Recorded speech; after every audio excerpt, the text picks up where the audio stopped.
educado numa família conservadora do interior do Rio Grande do Sul durante a ditadura militar. Os valores que me formaram, alguns felizmente, foram ultrapassados. E eu vou entrar naquele cargo que existe há milênios, aquele cargo que está presente no profeta Isaías, está presente no Atos dos Apóstolos, 5º livro do Novo Testamento, que é dizer no Atos dos Apóstolos, ou o profeta Isaías, que quando ele era jovem as coisas eram melhores. E que o mundo atual não tem mais jeito. Isso está na boca de Isaías, está na boca do autor provável dos Atos, Lucas, quando dizer, naquele tempo a comunidade de Jerusalém repartia o pão e não havia necessitados entre eles. Hoje já não é mais assim. Estamos falando do ano 90 da era cristã. Quando um intelectual pega sua pena, seu cálamo e diz, estamos vivendo uma decadência terrível e os jovens não leem mais como se lia. A primeira pessoa que me disse isso foi meu pai, advogado e professor de latim. Hoje ninguém mais lê como nós líamos. E provavelmente meu avô deve ter dito a ele que os jovens não eram mais como eram. Por quê? Os jovens não são como eu e não têm os mesmos valores que eu tenho. Essa é uma das principais virtudes dos jovens. Eles não são como eu sou. Eles terão um outro mundo. Para que esse choque não fosse tão claro e tão evidente, quis a seleção natural que nós durássemos pouco. Até 1900, a média de vida do planeta era de 40 anos, evitando um longo choque de gerações. A medicina está tornando a vida insuportável, porque fez que eu ainda enfrente meus avós, meus pais e meus filhos. E nós ficamos dizendo que não se adapta mais e fazemos as perguntas erradas. Por que você não desliga o celular durante esse jantar? Resposta óbvia, em primeiro lugar, não estou interessado naquilo que está sendo tratado nessa mesa. O que me interessa é estar longe daqui. Resposta também óbvia, porque eu não posso desligar o meu contato com o mundo. Quando surgiu o Face, eu, seduzido por pressões sociais, abri um perfil. Passei 3 meses na rede.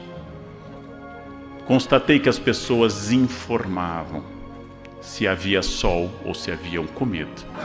Passei 3 meses contemplando aquilo e decidi que o Face não era o meu campo. Deletei um perfil já lotado e um aluno de 18 anos me pergunta no primeiro ano de graduação, professor, assustado, o senhor deletou o seu perfil? Eu disse, sim, o senhor perdeu todos os seus amigos. E me veio à cabeça a frase do grande Zygmunt Bauman, que disse que nos seus 90 anos de vida havia cultivado 4 amigos. Uma amizade demanda anos, inclusive porque ela é um item de investimento. Não é possível ter muitos amigos. É caro. Eles se reproduzem, eles casam, eles têm eventos, têm que dar presentes. Não é possível ter muitos amigos. Apenas Roberto Carlos pode dispor de 1 milhão de amigos, devido à renda. Olhei para aquele aluno e percebi não que exatamente ele era inferior a mim. Obviamente não. Mas que ele dispunha de um conceito de amizade que não era o meu. Minhas amizades são pouquíssimas. Eu tenho poucos amigos, muitos colegas e milhões de transeuntes, fantasmas, que voam pelos fótons das minhas relações pela internet. Ou seja, tínhamos diante de nós um desafio, e esse desafio era entender 2 conceitos de amizade. A tendência é dizer, no meu tempo, amigo era amigo. Bem, essa ideia de que amigo era amigo é uma ideia que está em Montaigne, na sua belíssima definição sobre seu amigo Etienne de La Boétie, que, instado a dizer porque ele era amigo de Etienne, já falecido, ele diz, porque ele era ele e porque eu era eu. Bom, há uma noção de amizade filosófica que é transformada pela maneira de eu me comunicar. E quando eu me comunico através da internet, eu crio e eu sou inimigo daqueles que dizem que os jovens estão menos inteligentes hoje. Eu sou um inimigo figadal dessa ideia. Dou aula há 34 anos e meus alunos não são menos inteligentes hoje. Eles são diferentes. São menos capazes de uma análise prolongada de um texto da complexidade semântica e léxica do Padre Vieira, mas são capazes de ler várias coisas ao mesmo tempo. São capazes de uma percepção muito rápida.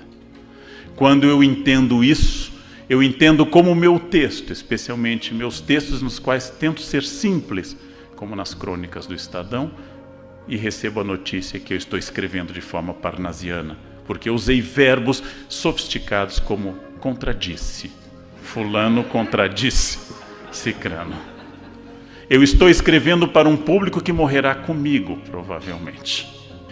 Mas quando eu consigo entender que através de imagens, de WhatsApp, esses jovens estão introduzindo uma outra maneira de pensar, e que isto não é inferior ao meu amado William Shakespeare, de quem sou admirador e tradutor, eu entendo que existem formas de comunicação. Mas nos dias de hoje, no século XVIII, os portugueses da época de Bocage se referiam uns aos outros como vossa mercê. Os portugueses do XIX se referiam como você. Os portugueses do XX introduziram com a internet o termo um pouco semita, porque omite as vogais, VC. Provavelmente nossos netos usarão apenas o som quando vê, seguido de carinhas multiplicadas. Essas carinhas constituem um código hieroglífico que é inacessível a quem fez curso de datilografia. Eu não consigo adicionar as carinhas corretas que expressem de forma complexa. Funciona como uma espécie de língua do P, que precisa de uma prática muito grande. Então a pergunta que eu faço é que as pessoas não estão mais próximas ou mais distantes. O mundo não era melhor sem a internet, e nem é pior com a internet. As pessoas estão diferentes. Ao fazer essa reposição da pergunta, eu começo a pensar de uma forma original. Há uma confusão entre nós que pensamos um mundo que deve ter todas as virtudes do mundo antigo. Por exemplo, aquelas que o chefe do Departamento de Imprensa e Propaganda da ditadura do Estado Novo, Lourival Fontes, colocava nas carteiras de trabalho, e que exaltava o trabalhador a ser alguém que ficasse sempre na mesma empresa. Uma determinada empresa aqui de São Paulo, de grande expressão nacional, me chamou e falou de um problema que eles têm, problema que não vem ao caso identificar a empresa, mas eles selecionavam seus diretores a partir de uma forma endógena, ou seja, quem entrou ali como office boy terminaria na presidência. O problema é que as gerações milênio, X e Y, não têm mais um projeto de 30 anos numa empresa. E talvez não possam ter. O que estará vivo e atuante daqui a 30 anos, fora a já citada Rainha Elizabeth II? O que estará atuante daqui a 30 anos?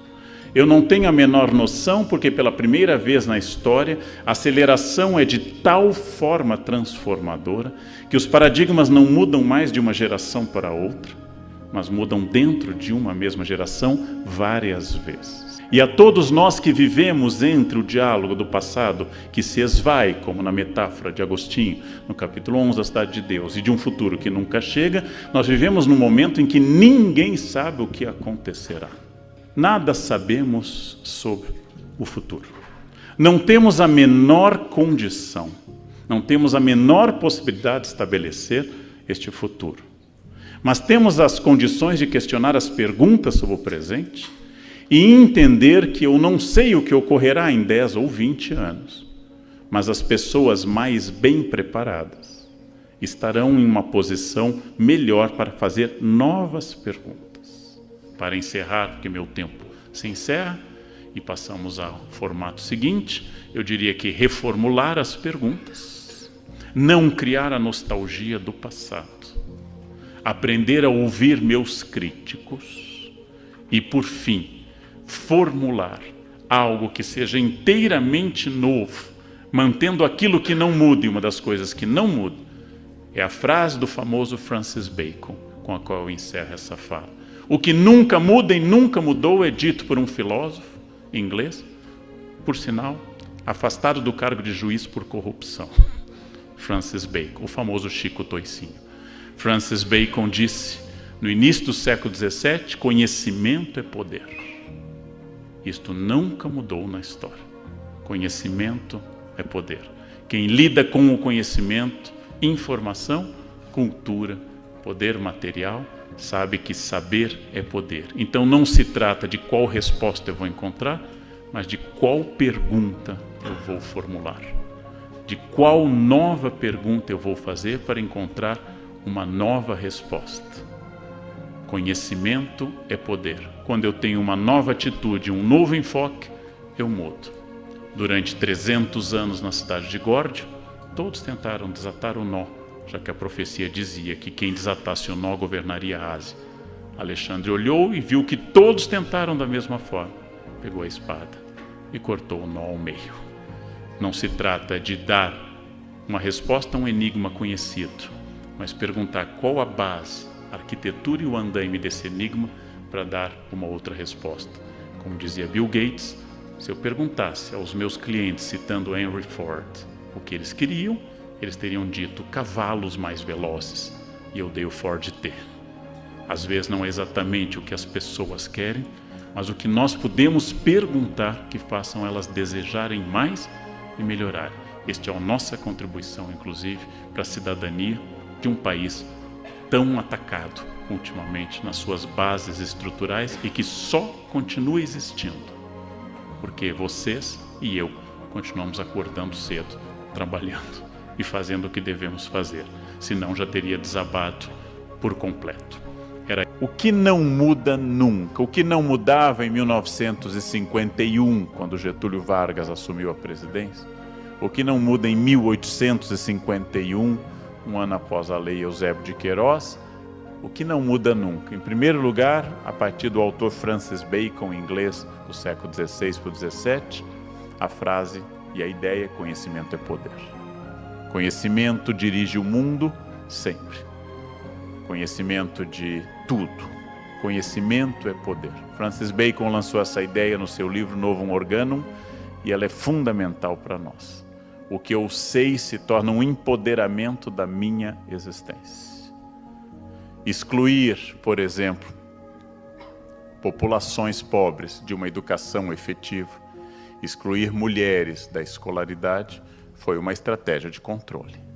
Sempre foi uma estratégia de controle, porque o conhecimento é poder. Os judeus têm uma noção que eu acho admirável, de que alguém é adulto. Um rapaz judeu se torna aos 13 anos adulto quando ele sabe ler a Torá e ler para a comunidade. E ao ler, ele ganha o estatuto de adulto. Os judeus foram o primeiro grupo humano a superar o analfabetismo. Porque os judeus entenderam que povo perseguido historicamente, indo de um lugar para outro, eu só levo uma coisa: o conhecimento. Conhecimento é poder. Educação é poder. Educação liberta. A boa educação liberta. Sempre com a advertência de Paulo Freire: quando a educação não é libertadora, o sonho do oprimido é se tornar opressor. Educação é libertadora. Tudo o que eu sei é uma habilidade que eu terei para existir. Isso nunca mudou. Pode desaparecer o caderno, a caneta tinteiro, a caneta esferográfica, o lápis, pode desaparecer o tablet, podem implantar chips nas pessoas e continuamos com esse princípio. Conhecimento é poder. O suporte do livro pode ser papel, pergaminho, pode ser o tablet, pode ser um e-reader, o que for. Mas o ato de ler transmite conhecimento. Conhecimento é poder. Dados não significam conhecimento e essa confusão é muito forte hoje entre as pessoas. A internet multiplica dados, não conhecimento. O fato de eu ter todas as poesias do mundo na internet, na rede, não significa que as pessoas viraram bons poetas. O fato de eu ter todas as músicas que a humanidade já fez disponíveis, não me torna um músico. Ser um médico, ser um professor ou ser um cozinheiro, ser uma cozinheira, continua significando anos de treino, anos de prática. E atrás de uma cozinheira habilidosa, existem centenas de dedos cortados e mãos queimadas e coisas que não deram certo. Atrás de uma bordadeira, atrás de um filósofo, atrás de uma bailarina, existe um esforço muito grande. A internet possibilitou o acesso aos dados, jamais possibilitou que isso substituísse o esforço. Está na rede, tudo está na rede, mas nós continuamos precisando de muitos anos para formar um profissional bom. Isso nunca vai mudar, isso nunca vai mudar entre nós. O que não muda também, a atualização. Continua sendo um imperativo profissional na gestão de pessoas. Atualização. Hoje eu preciso estar atualizado mais do que nunca, porque cada vez mais aumenta a velocidade dos fatos. Preciso de atualização. Qual foi o último livro que eu li na minha área? Qual foi o último congresso que eu participei antes desse? Qual foi o último debate ou palestra? Qual foi a última vez que eu me dediquei a estudar algo da minha área? Para administrar pessoas, para viver no ambiente de trabalho, para ser alguém, eu tenho que fazer essa pergunta: o que é que nós estamos de fato fazendo de nós mesmos? Que destino eu estou dando à minha existência laboral e à minha existência familiar e afetiva? Que horizonte eu estou construindo? Para onde eu quero ir? Porque se eu não tiver para onde ir, eu vou ser arrastado por ventos e correntes. Essa é uma diferença entre consciência e estratégia e simplesmente existência.